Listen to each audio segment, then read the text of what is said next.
Okay, members, it's time for questions to the Minister for Education. We'll start with a list of questions. Questions 1 and 15 have been withdrawn. I call Harry Harvey. Thank you, Principal Deputy Speaker. That will be question number 2, Minister, please. Deputy Speaker, since 2022, the Education Authority has been working towards a new model of delivery for its SEND pupil support services. This involves a network of local impact teams where all of the EA SEND specialists can work together to tailor support around the individual needs of the child or young person and their setting. Each local impact team will be responsible for supporting the settings in their immediate geographical area. Each setting will have a direct contact route to a named officer in their local team. At the start of each academic year, each setting will have a strategic planning meeting with their named officer and their named educational psychologist.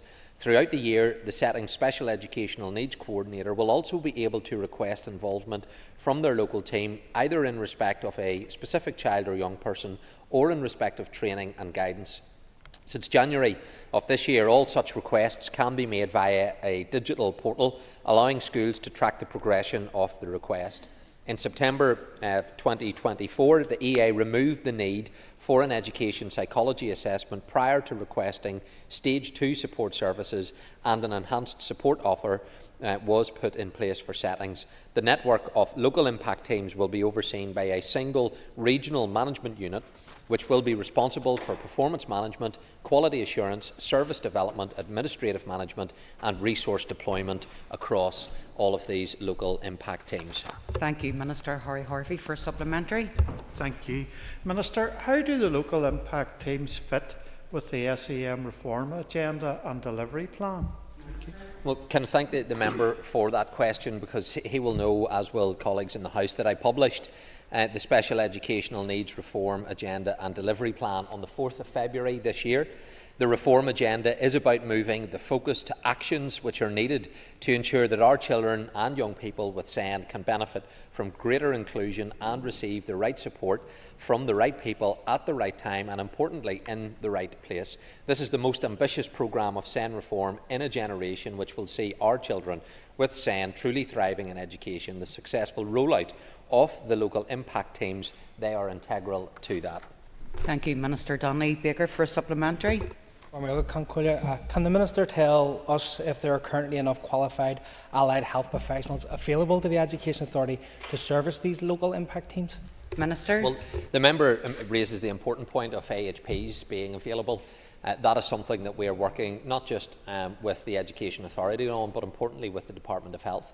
So these local impact teams are to be stood up and in place later this year.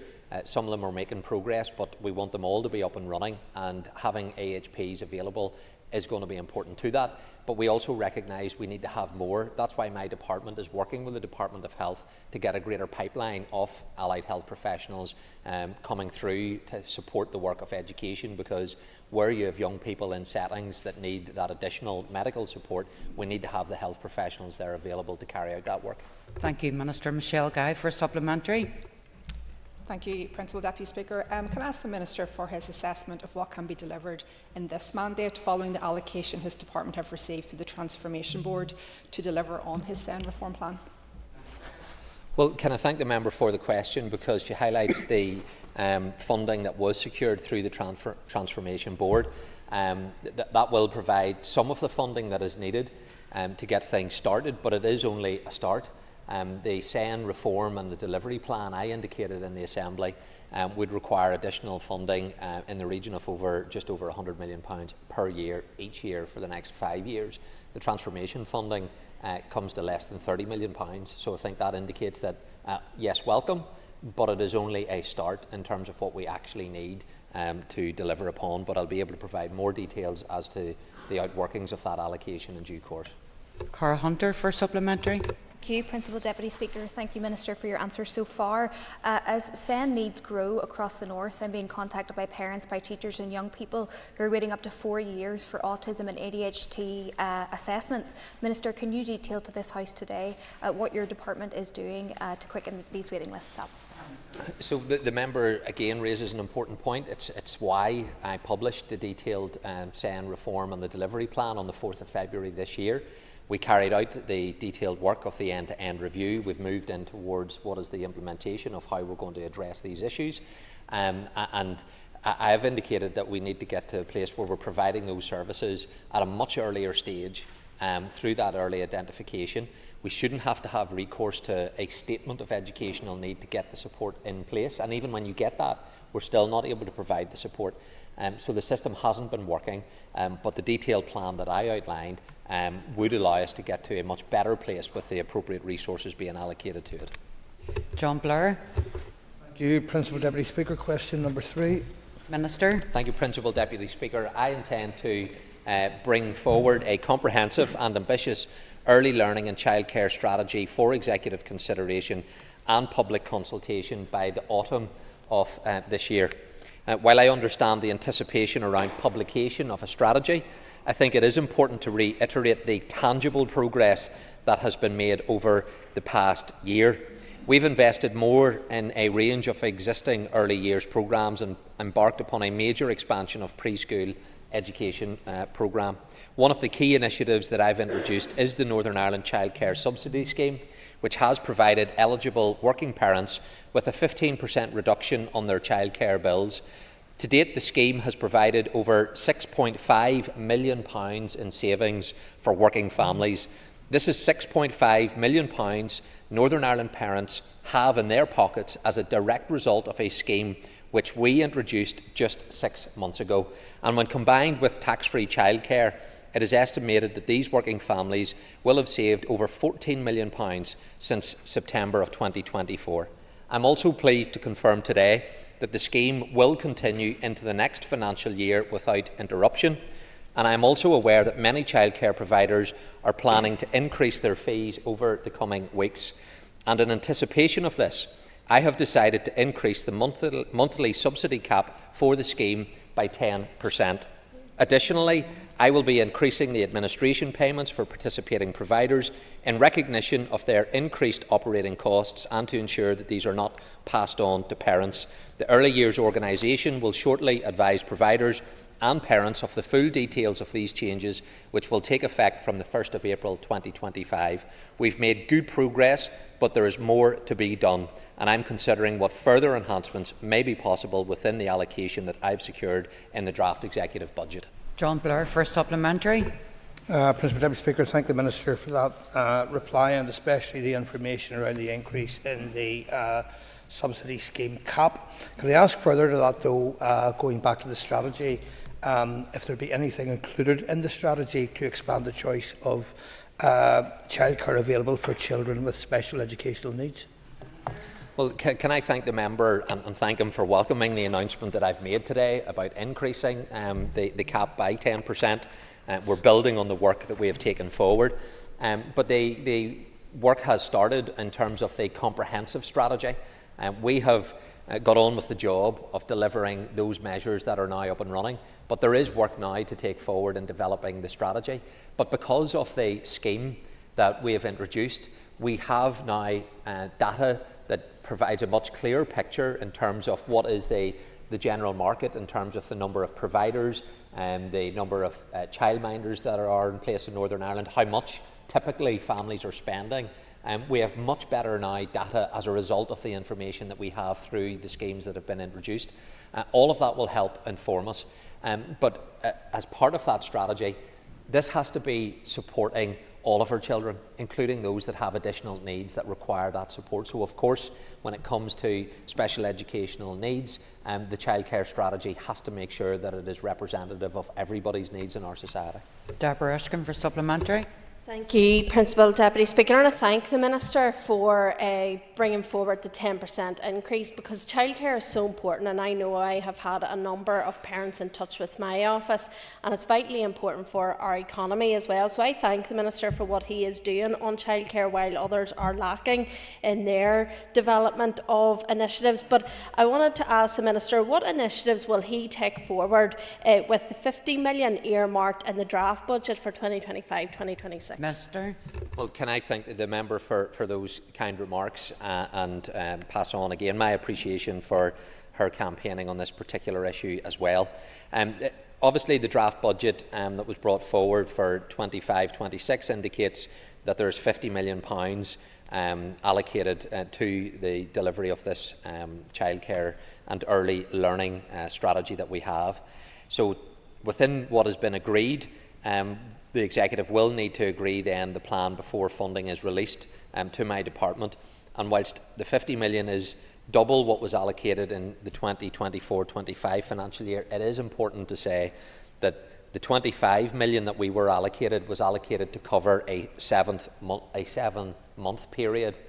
So people can do the maths in terms of what that means. So I need to plan, obviously, for the next 12 months of expenditure with the £50 million, continuing what I'm doing, and will give careful consideration as to what would be affordable over that length of time.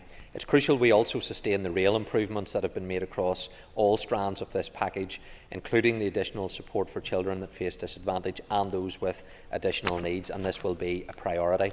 We also need to continue with the rollout of the standardisation of preschool to remove the inequity in the current model and offer as many children as possible a full-time place from September 2026. So this needs to be carefully managed in line with the state of readiness of our school providers. And I know many in this House have raised issues for those who have received an increase and asking when will those who haven't receive it. I can only take forward the standardisation process in line with the resources that are made available to me.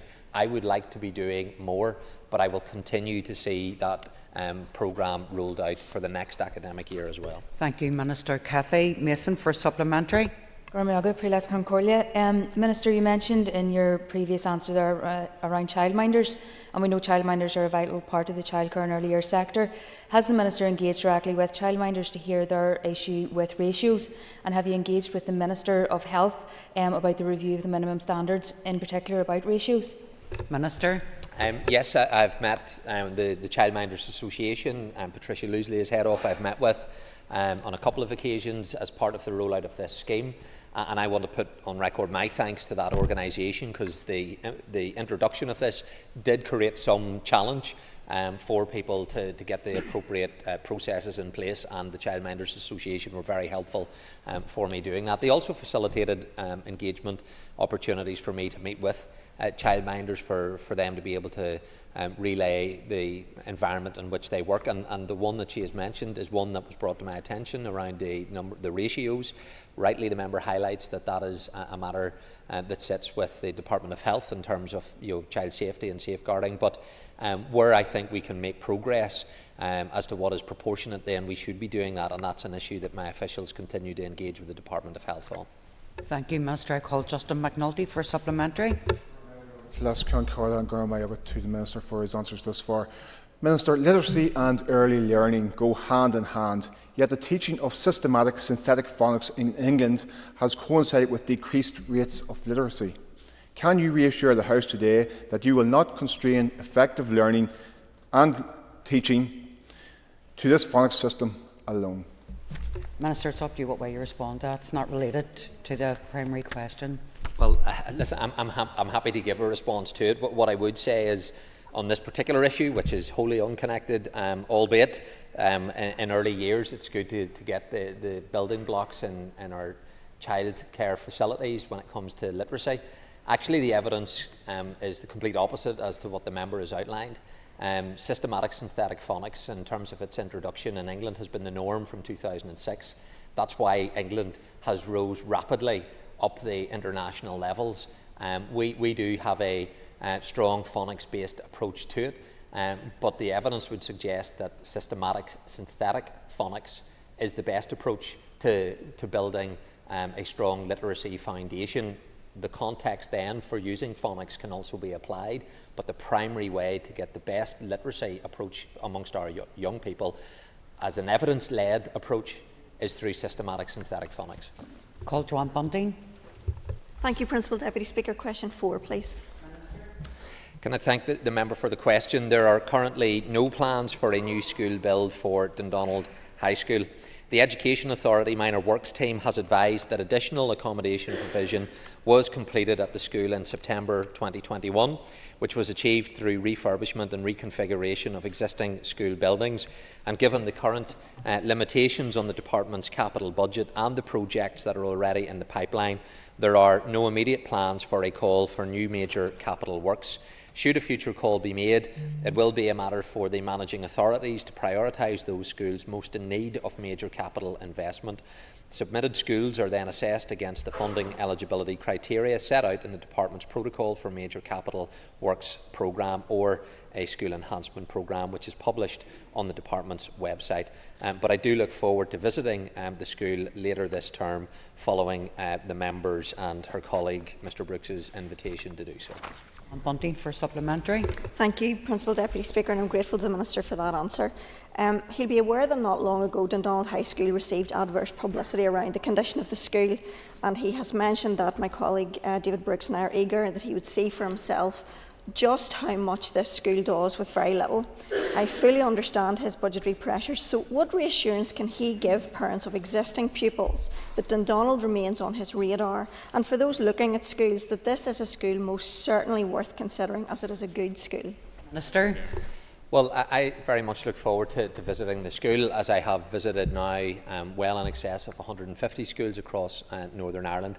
Dundonald High School, like many other schools, are rightly asking and indeed demanding that we, as elected representatives, support them.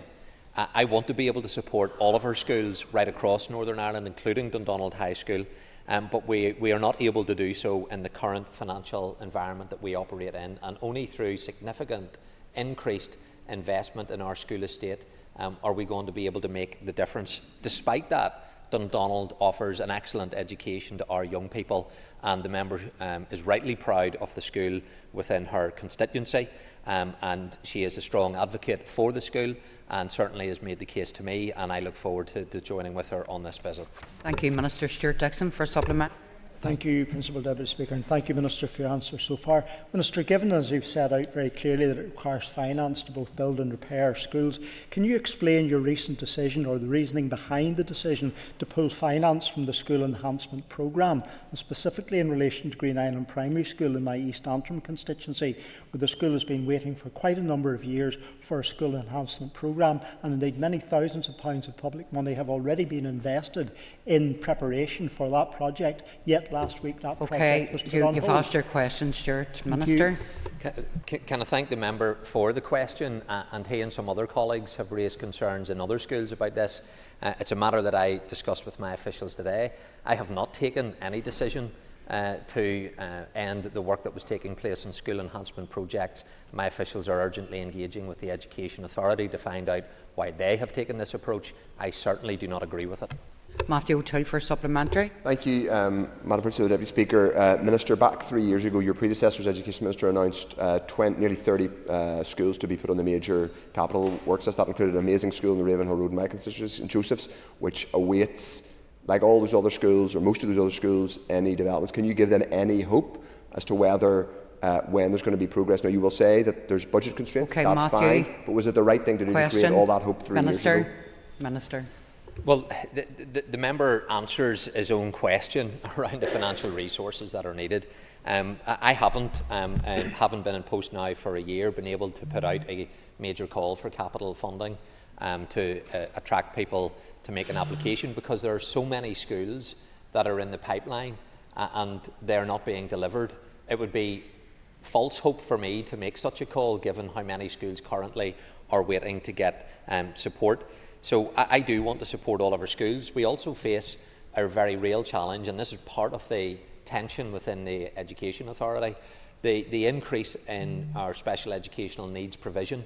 In this financial year, at least £50 million has been spent on putting in place specialist provision in mainstream settings, enhancing some of our special schools, and that will continue to be the case in the next financial year. We have not had a corresponding increase in the department's allocation of funding. So special educational needs takes priority, rightly so, understandably so, but there are many other parts of the school estate that requires capital investment. I put forward a bid of hundreds of millions of pounds more than what has been included in the draft budget.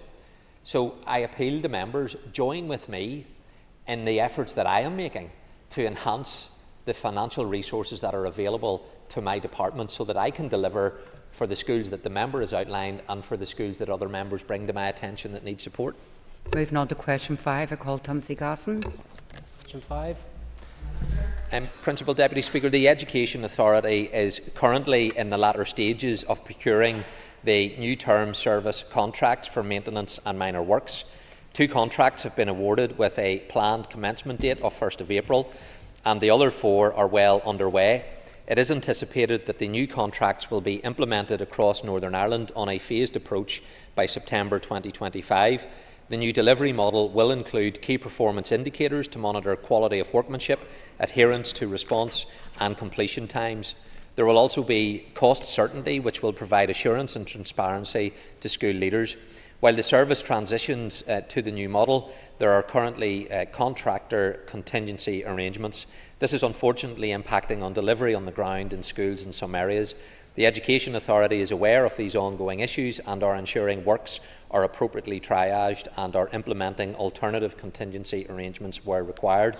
In addition to the new term service contracts, the Education Authority's maintenance service is also reviewing how it can provide the most efficient and effective model for schools to procure low-value maintenance works while also ensuring compliance with health and safety and quality standards. This will be for those maintenance works that form part of a tenant responsibilities, such as painting and carpeting, for example, and it's currently anticipated that any changes will be implemented in the coming academic year.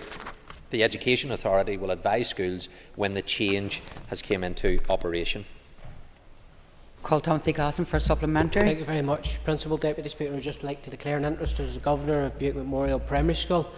Minister, many primary schools, such as the one that I sit on, struggle to carry out basic routine maintenance. Simple things like painting the walls, the school has to fundraise for. At what point will budgets be rebalanced to ensure that schools have enough resources to carry out the basic routine maintenance, such as painting the walls and everyday things to keep their buildings in tip-top shape? The budgets are there at the minute, the money that's there at the minute simply isn't enough. Okay, thank you. Minister? Well, the member highlights a real challenge, and you now have a scenario where approximately at least 60% of our schools are in a deficit position. But that indicates that there are schools that are in a surplus position, and again it's always worth looking at what are the underlying reasons for that, what way is the common funding formula pulled together when it comes to the allocation of funding to particular schools, and there are many component parts, including an old building, a rural building, and that all influences how much funding comes into a school, as well as the number of pupils that are in a school. That's why it's important that we have sustainable schools. So the point is well made around the financial needs in schools, trying to increase their budgets. I have increased school budgets, but of course there needs to be more funding allocated to do it, and if I have that resource, I will want to put it into schools. But on the issue of maintenance, we are carrying out important work with the Education Authority to make it easier for schools to address some of the issues that whenever they commission the work, that they're able to do that in a way that I believe will be more affordable to the school. And that is part of what I spoke about in this Assembly previously. I've reiterated the work that is ongoing to do that. We need to balance and be proportionate in ensuring that we get value for money for the taxpayer, but also that schools are able to get the work carried out where that is at a low level. That's why I've increased the threshold for this sort of work from 5,000 to 10,000, and I'm keeping that under review. If I believe that it could be higher, then that's something that I would be prepared to consider. Thank you. Minister Nick Matheson for a supplementary. Thank you, Principal Deputy Speaker. The Minister will be aware of the attention that's been paid to minor works projects and how they are prioritised. Does the Minister support undertaking a review, both at EA and departmental level, of how those projects are prioritised, so the public can have confidence restored that it is the most deserving projects going forward in any given financial year? Minister? Well, it is important that people do have confidence, and there was work carried out by the Northern Ireland office in terms of its view around the minor works projects. and whenever that report was compiled, it did provide some assurances in that respect. So obviously the committee has looked at a particular issue. I think it's important that whenever we carry out a review, it's based on credible evidence and not a contrived concern that was articulated about one particular school wrongly by those who use that school. I hope they have taken the opportunity to apologise to the principal. Some of them didn't seem to know how to contact him, didn't have his mobile number. Quite happy to provide that to the members if they feel the need to do it. But I have confidence that the processes that are in place, both within the Education Authority and within the Department of Education, are appropriate by way of the governance. But I won't be carrying out a review because of contrived misconcerns that was deliberately targeting a particular school from one particular sector. Call Jerry Carroll for supplementary. Thank you, Minister. Am I going to sit and say Honorary Vac and Gilscoil Nawal Irish Language Primary School and Childcare Facility have a collapsed large railing fence from the storm, the storm a few months ago. Both the school and I have reached out to the EA, the council and other government bodies who can advise how it can be repaired. Can the Minister or his officials advise where the school is to go, where the centre is to go, and other organisations in a similar position? Minister. Well, I'm happy to look at the particular issue the members said. Where there is maintenance works that need to be carried out, there are procedures in place in terms of EA, there's a help desk there, and there's a way to contact it, but I'm happy to look at the particular issue that the member has raised and provide that information to him. Thank you, Minister. Moving on to the next question. Tom Buchanan. Number 6. Thank you, Principal Deputy Speaker. Firstly, I want to say that I appreciate the many benefits of our young people learning about the Ulster Scots culture and language in our schools, including through the means of musical instrument tuition. In terms of the benefits of instrument tuition more generally, music is a statutory requirement of the Northern Ireland curriculum under the arts area of learning. Encouraging pupils to love and play music in schools is important, and providing opportunities for them to learn musical instruments should also be encouraged. Pupils benefit not only from learning musical instruments, but also the development of their creativity, social skills and confidence, both as individuals and members of a group. Playing an instrument can also enhance memory, attention and problem-solving skills. Music education provides more than just short-term benefits. It fosters a lifelong appreciation of the arts. My department is aware of the work of the Ulster Scots Agency in primary schools, which aims to use Ulster Scots traditional music to offer young people opportunities to explore the historical origin of both the instruments and of the music itself. Pupils also have other opportunities to learn about the Ulster Scots culture and language in the classroom. At Key Stage 3 level, the local global citizenship strand of the Learning for Life and Work area of learning provides pupils with opportunities to investigate ways in which individuals and groups express their identity. For example, dress code, language, musical and sporting traditions, religious and political opinion and beliefs. Ultimately, our schools and teachers have the freedom to choose the contexts, topics and themes which are most appropriate to their learners. It is entirely a matter for individual schools to determine how they use their delegated budget to support delivery of the curriculum, including which external providers to engage with to enhance the delivery of lessons in the classroom. Schools are best placed to assess the needs of their pupils. Thank you, Minister. I call Tom Buchanan for supplementary. Thank you, and thank the Minister for a very comprehensive response. Does the Minister believe or agree that this is a programme which merits further development and building upon? Minister. Yes, I very much agree with the member in terms of the importance of the work. That's why I've outlined in detail why it is important to support this work. The Ulster Scots Agency do good work in this area. It is, though, an arm's length body of a different department, and that is something I know that in terms of support is always a challenge, to have the support for that agency to carry out its work. Patsy McClone for supplementary. Minister, any assessment of Scoil Spraigtha demonstrates the enormous benefit it represents to promoting and encouraging the Irish language in schools. Can you give us any indication today what measures your department is taking to assist in the maintenance of this scheme, recognising that Gail Lynn believes the scheme will cease in June if more supporting funds aren't found? 40 seconds for a response. Okay, well listen, I'm happy to look at the particular issue. I'll be meeting with one of the Irish language groups in the next half hour or so. This may well form part of that conversation. I've indicated that I very much want to support all of our sectors. I've been very encouraged whenever I have visited those schools that are providing education through the medium of Irish. The results speak for themselves. They're important to their communities, and so they're important to me. And if there are issues that need to be addressed, I'm happy to look at that, and where I can, I will. That ends the period for listed questions. We're now moving on to 15 minutes of topical questions. Question 2 has been withdrawn. I call Cara Hunter. Principal Deputy Speaker.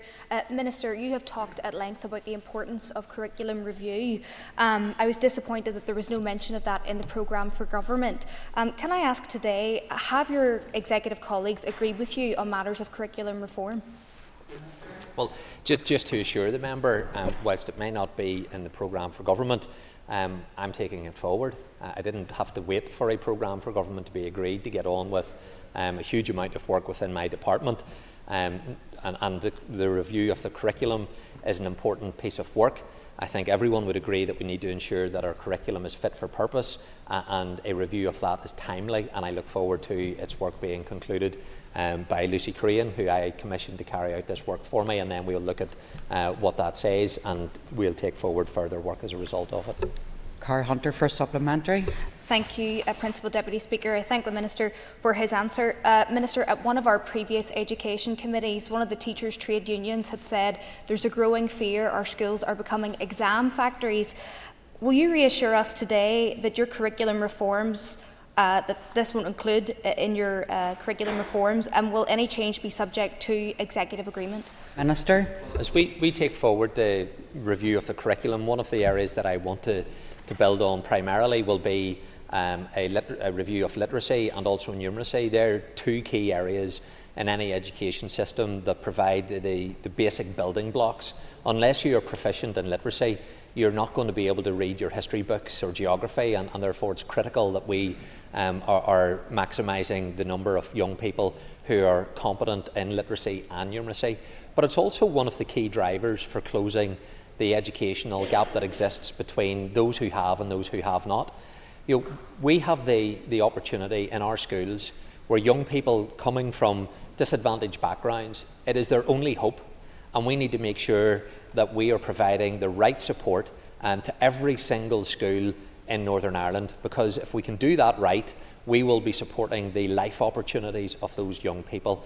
And so, of course, where there are issues that I then need support from executive colleagues in terms of how we carry through our work in the Department of Education, I'll seek that support. But there are many pieces of work that I'm able to take forward within my department that fall within my purview, and I'm determined to continue to drive forward that progressive review that I'm carrying out around our curriculum. Thank you, Minister. I call Robbie Butler. Thank you, Madam Principal Deputy Speaker. I was delighted to hear the Minister mention life opportunities, and the Minister hasn't been afraid to speak into the space. So I'm going to ask the Minister for an update in regard to the interministerial talks around Caleb's Cost and post-19 provision for children with an SEN, please. Minister. Well, can I thank the member for raising that? And there will be an event, I think, on Wednesday evening up in the Lawn Gallery, which I will attend and speak at. I've met with Alma, Caleb's mum. I absolutely understand the concerns that she has, and it speaks to that need for all of our departments, Education, Department for Economy and Department for Health, to be working together on this issue, so that whenever children and young people are coming through the formal education process, that whenever then they are transitioning to post-19, there needs to be the proper support and the pathways in place to do that, and that has to be achieved through that collaborative approach across those three departments. Robbie Butler for a supplementary. Thank you, Madam Principal Deputy Speaker. I thank the Minister for his answer, and I know he is absolutely honourable in his commitment to this. However, we only have 2 years left of this mandate. Can the Minister outline what he believes is achievable in this mandate, and does he agree with me, because this would have been my pursuit, is that the Department for Education could actually take the lead on this in the next mandate, perhaps? Minister. Well, I think whenever I look at this issue, I look at how do we support our children and young people that are currently coming through that education system. And I've been in schools where they demonstrate and show me that as they create those pathways post-19, they work with the Department for the Economy and in some cases Health, that transition process can work and work very well. And there are good examples to do that. And it's about creating that ability to be independent of the education system, but to continue to be supported by the government.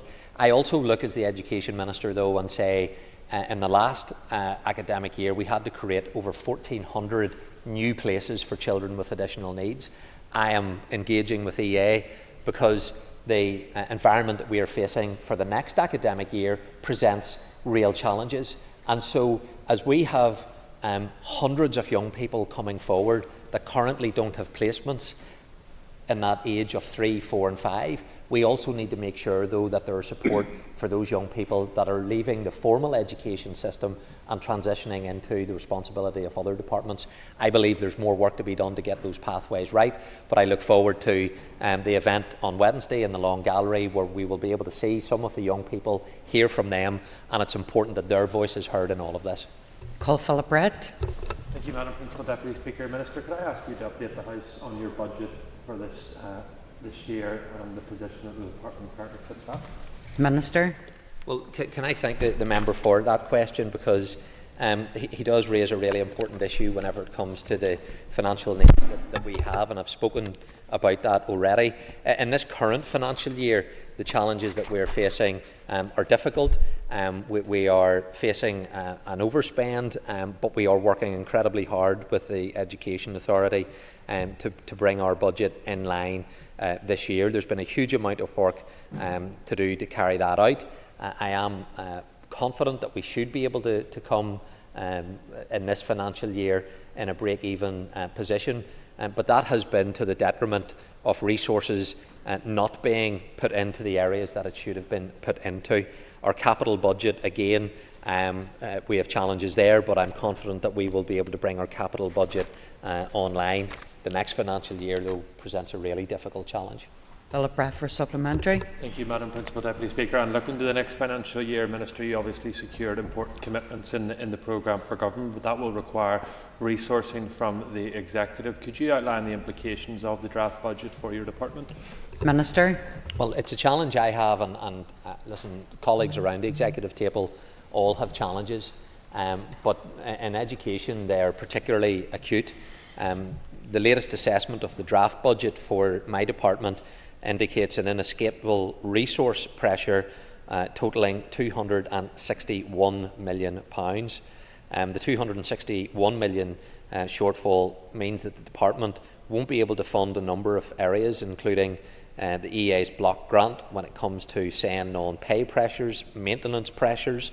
This issue is increasingly a cause for significant concern. Again, I would refer members to the Audit Office report when it comes to managing the school estates. There will be increasing school deficits in place, non-SEN pressures that are funded by the EA block grant, including but not limited to home-to-school transport, catering, ICT, and there are other high-priority pressures of around £76 million. So those that are deemed inescapable and high priority come to £337 million, and my capital is forecasting a gap of £91 million. So the picture for the next financial year is really difficult. I say that to colleagues around this Assembly who rightly challenge me to do more for schools, but I can only do what I have available to me. And to be fair to the Executive, whilst it's my job to advocate for my department, all of my colleagues are facing these challenges, and the Executive as a whole is not being funded at a suitable level, but we need to give education the priority that I believe it deserves.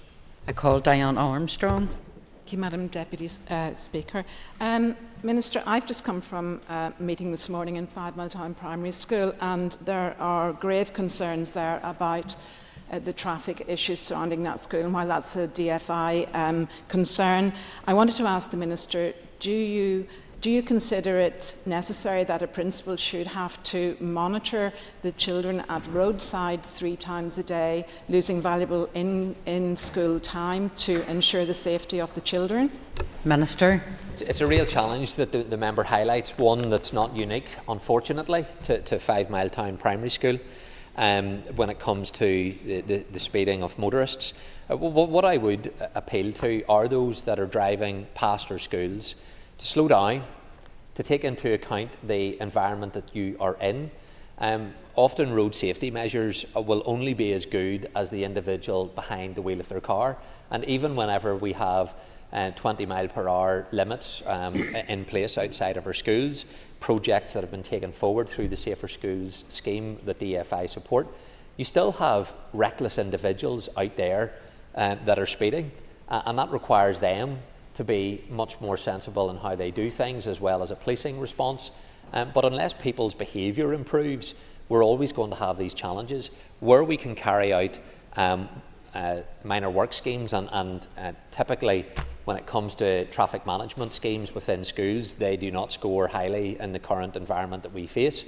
That would be an area that is part of minor work schemes that you would want to see taken forward, and that can help in some situations to improve the flow of traffic around a particular school. But it is a point that is well made. Government do have a response, but so too do the people to take responsibility for their own behaviour. Diana Armstrong for a supplementary. Thank you, Madam Principal Deputy Speaker. And Minister, it was disappointing DFI did not attend the meeting this morning to give us their thinking on what can be done in form of solution. Could I impress upon the Minister that he may engage directly with the Department for Infrastructure to expedite this and find a solution? Thank you. Minister. Yes, I'm happy to take the case up that the members brought to my attention. I have done so for some other schools in engaging directly with the Department for Infrastructure, but I'm sure the Minister for that department is listening and will want to respond. But I certainly will ask my own officials to engage with the member, get the details, and I'll happily raise the issue with the Department for Infrastructure on her behalf. Peter Martin. Thank you, Madam Principal Deputy Speaker. In terms of addressing the crucial area of education underachievement, can the Minister inform me of any positive interventions or lessons that he believes we can learn from other jurisdictions? Thank you, Peter. Minister. Well, it is always important to reflect not just on the expertise that exists in our own country, of which there is expertise, but also to see what's happening in other areas. And I have had the opportunity to visit a number of different schools, the Michaela School in London being an example. I think the principal there is heralded as the strictest principal in the United Kingdom, currently is engaged in a bit of a battle with the Education Secretary. I don't want to weigh in on that particular issue. I've got enough of my own challenges. But you can learn from other schools the way in which they are going about their education system, and if there are lessons that can be learned, we should do that.